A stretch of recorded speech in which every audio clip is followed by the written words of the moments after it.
Og við getum skoðað hvernig að vélin sett upp. Hún hérna.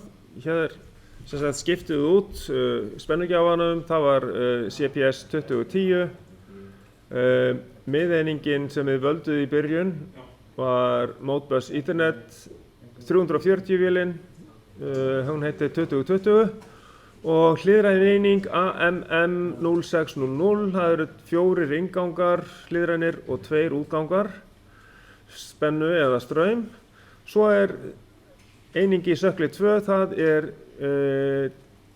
rofa inngangseining, það DDE sem við funnum í diskrít, það 1602. Og DDO útgangseining með transistorum, 16 stykki af transistorum, 1602. Þá erum við búin að setja upp sem sagt tölvuna og þá var það næsta skref sem við gerðum í gær, það var að setja upp gagnagrunnin og hann þá hérna og skráðuð inn alla þessa þætti sem voru í verkefninu sem ekki merkt með hengilás. Allt þetta græna hérna, settuð inn. Þegar að það var komið hjá okkur, þá fórum við að byrja á flæðiritinu. Þá settum við hérna hægri smettum á Logic og útbjúkum SFC og getum við heita skilvinduferill eða eitthvað slíkt. Og þá fengum við hérna öll þessi tákn fyrir ferilinn, flæðiritið og settum inn í kassana og hér neðarlega þá svona makrostep. Þetta svona eins og undir forrit, undir hérna flæðirit. Ef við opnum það, förum í edit og þá kemur hérna sem sagt skotferillinn. Það sem við skráum inn frá verkefninu og þegar við erum búin með það allt saman, þá gott að fara að prófa þetta sem sagt eða já, það samt sem áður að byrjum á því. Fórst inn í þetta skotferil? Jú, við hérna erum með hérna flæðiritið, upphaflega flæðiritið og þegar við erum með skotferilin hérna, varstu búin að velja hérna þetta makrostep eða sem sagt undirferil hérna? Já. Ef við tvísmellum á þennan kassa, þá þurfum við að smella svo hérna á edit til þess að komast inn í það. Það þá hérna línuritið?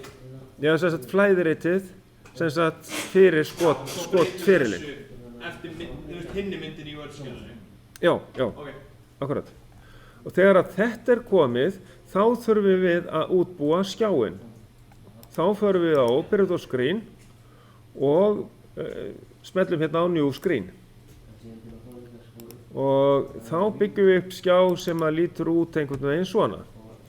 Þetta ekkert mikið af búnaði. Þetta eru sem sagt þessir rofar hérna sem við finnum þá undir push-button. Og ef við skoðum hérna, til dæmis fyrsta S0 straumskynjun sem við vorum búin að setja inn í gagnagrunninni. Við byrjum á að setja þetta hérna upp. Þetta eru bara sem sagt push-button. Og þessir flestir eru við latsing því að þeir þurfa að haldast inni hérna þó nokkrir af þessum. Til dæmis efsti straumskynjunin, hún þarf að haldast inni og svo setjum við texta hérna til þess að komi fram á takkanum og næsti start. Hann ekki með við latsing því að hann gefur bara startpúlsinn. Ok, hann heitir bara S1 start. Síðan S2 skilvindalokuð. Var það efsti með latsing? Já, efsti með latsing. En ekki næsti því að það bara startpúls. Næsti þar fyrir neðan S2, hann með við latsing og textinn S2 að þetta öryggisrofi sem að skynjar það að skilvinda sé lokuð. Já. Smá hjálp, ég finn aldrei þetta verkefni hvernig ég get opnað. Ég loka honum þá núna, síðan kemur stopptakinn, hvernig hann? Hann reyndar ekki heldur með við latsing. Þannig að ef þú ferð í stopp eitthvað, þá þá gefur þú bara 1 púls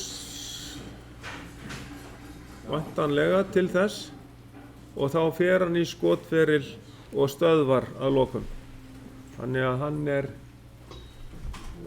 ætti ekki að þurfa, en allavega sleppa því að hafa hann við Latsing allavega núna, stöðvunarrofi, S3 stopp, ok?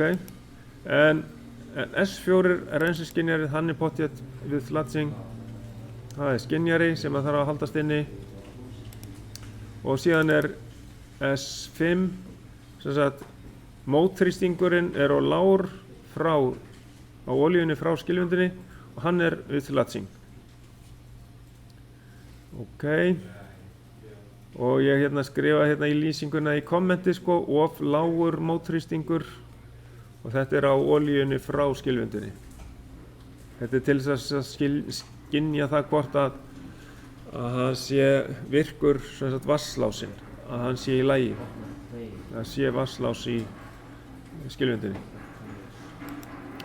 Ok, og þessi takki í viðbót, það bara hnappur sem endursetning til þess að núlla teljarann, og það ekki merkt við við Latsing, það ekkert með því. Það bara 1 púls sem hann gefur til að endursetja teljarann. Og svo hitt, gerði ég svona hring, auðvitað allt í lagi að hafa það bara svona ljós, svona kassa bara þessuna.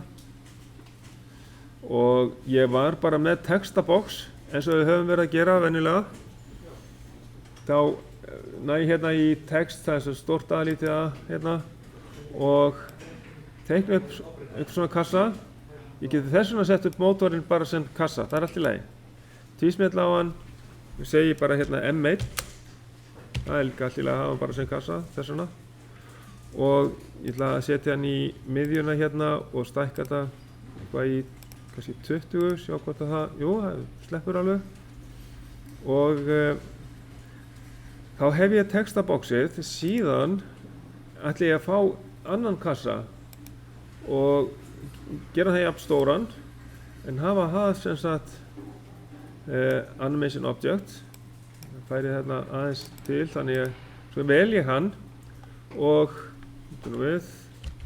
kom hann þá. Já, vel ég hann og þá myndi ég fara í animation og velja animated object og fara í 3-punktinn og ná þar í M1 úr gagnagrunnum. Og hvert fór það? Já, það fór hingað, já. Nei. Ég veit ekki hvert það opnaðist. Þetta við. Ef ég hægri smelli á, hægri smelli á þetta, fer í properties. Það opnast þetta og hvar kemur gagnagrunnurinn? Það eitthvað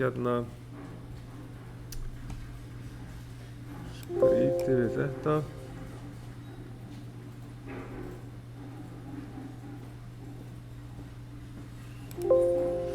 Já, allavega ég þarf að býta við. Þessi kassi að gera þetta meðan textabóksið, þetta bara venjulegur kassi? Já, þetta bara venjulegur kassi og ég ætla bara að láta hann breyta lit þegar að ég með merkja hann inn sem sagt M1. En ég einhvern veginn næ ekki sambandi við gagnagrunnin eins og ég ætla bara að prófa að fara í Analyze, Build Changes, sjá hvort það skiptir einhver máli. Og ég ætla að prófa bara vista þetta, já. Jú, Save Archive. Já, þetta virðist vera í lagi. Maður gerir þetta með hring, ég get ekki sett texta inn í hringin. Nei, þá myndi maður þurfa að setja svona textabox inn í hringin og eyða og eyða textanum út. Þeir eru bara 2 kassa þá eða? Já, maður sér eiginlega að það er hérna eins og grænn kassi hérna í kring sko, það hefur verið eitthvað, ef ég tek þetta í sundur hérna, þá er ég hérna með kassa sem er með greinilega grænt eitthvað í kringu sig, eitthvað mistekist hérna hjá mér. Ef ég fer hérna í Properties, þá ætti ég að geta náð þessum græna hring í burtu. Ef ég fer í Drawing, þá er ég greinilega með eitthvað grænt hérna. Ef ég tek hérna None á Line Color, segi Apply, þá er ég bara með textan. Ég get sett hann hérna inn í. Því að til þess að losna við hérna línuna í kring, þá fer maður bara hérna í None fyrir línu sko. Já, en gerðir þið þá 2 kassa þarna fyrir M1? Já, ég gerði núna bara 2 kassa fyrir M1. Hvernig léstu textan birtast inn í? Sko ég hérna fór, sko textabóksið hérna, text A, stórt A, lítið A, ég notaði það bara, valdi það, bjó til kassa og þá kemur text inn í það og ég skrifa bara þar inn M1. Svo bara miðja ég það og stækka. Get farið upp í 22 kannski, svona. Og svo væri hægt að taka auka kassa til þess að teikna yfir það og láta breyta lit sem sagt verða grænt til dæmis þegar hann verður virkur. Og það var svona tilgangurinn, það var svona ætlunin hjá mér að gera það. En það er eitthvað sem er í gangi hérna sem veldur því að ég fæ ekki fram gagnagrunninn. Þetta er að sjá hvað það er. Næ ekki fram gagnagrunninn.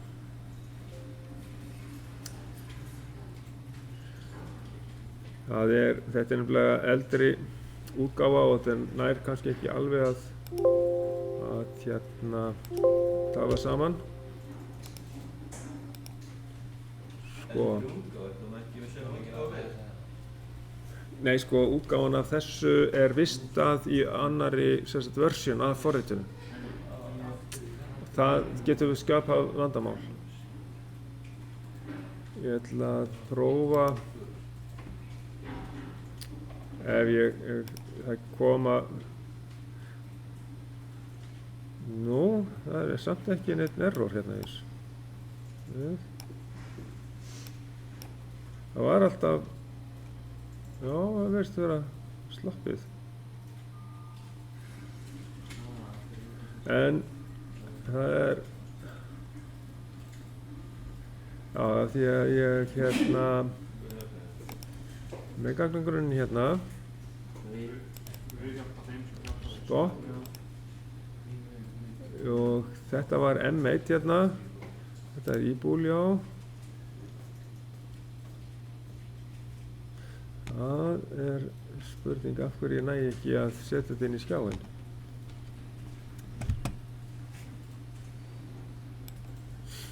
Þegar þið farið í gagnagrunninn og náið hérna í M1, þá merkið þið biti er 1, þá verður hann grænn sem sagt.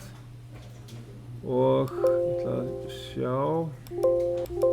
Það er græna kassa.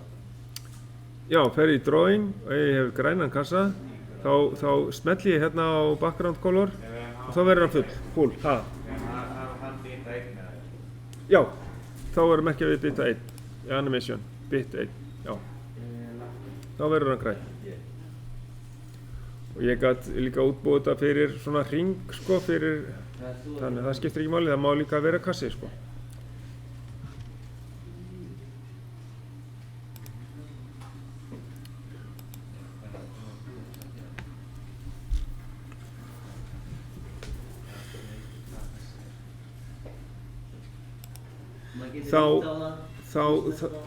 Þá verður að byrja á því að smella hérna á Transition section. Við vorum búin að stilla því upp, við eigum eftir að setja stigaritinn. Já, þá smellið á Edit og tjekkið á því að það sé valið þar sem sagt ladder diagram, skiljið. Þegar það getur verið að Já, svo erum við að fara inn í hvert og eitt. Já, og gera fyrir já, færa hérna útganginn til og setja inn það sem þarf að vera þar.